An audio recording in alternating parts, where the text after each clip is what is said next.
ہم سمجھتے ہیں کہ خدا ہمیں اوپر سے دیکھتا ہے، حقیقت میں خدا ہمیں اندر سے دیکھتا ہے۔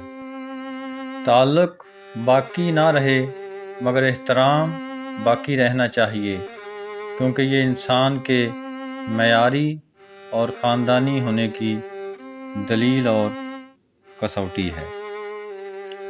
دولت کو اگر صدقہ جاریہ میں لگائیں گے تو یہ آخرت میں کام آئے گی۔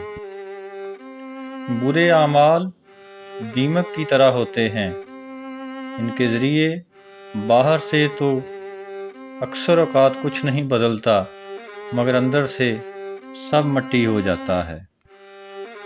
انسان کی ضرورتیں طے کرتی ہیں کہ کس کے ساتھ کتنی دیر مخلص رہنا ہے، کیونکہ جب بارش ختم ہو جائے تو چھتری بھی بوجھ بن جاتی ہے۔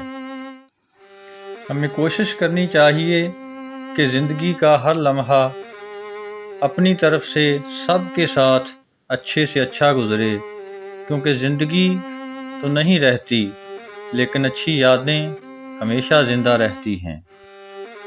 شیشہ اور رشتہ دونوں نازک ہوتے ہیں، مگر ان میں ایک فرق ضرور ہوتا ہے، کیونکہ شیشہ غلطی سے ٹوٹتا ہے اور رشتہ غلط فہمی سے۔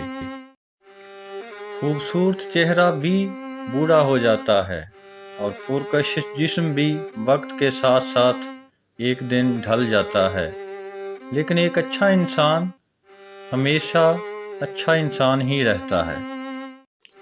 خوبصورتی تو ختم اور تبدیل ہو جاتی ہے، لیکن سیرت نہ تو ختم ہوتی ہے اور نہ تبدیل۔ اس وقت تک کوئی فیصلہ نہ کریں جب تک ہمارے خون کی گردش اور دل کی دھڑکن دونوں پرسکون نہ ہو جائیں۔ اس دنیا میں کسی کو بھی ذلیل یا رسوا کرنے سے پہلے خود کو ذلیل ہونے کے لیے تیار رکھیں، کیونکہ اللہ کا ترازو صرف انصاف تولتا ہے۔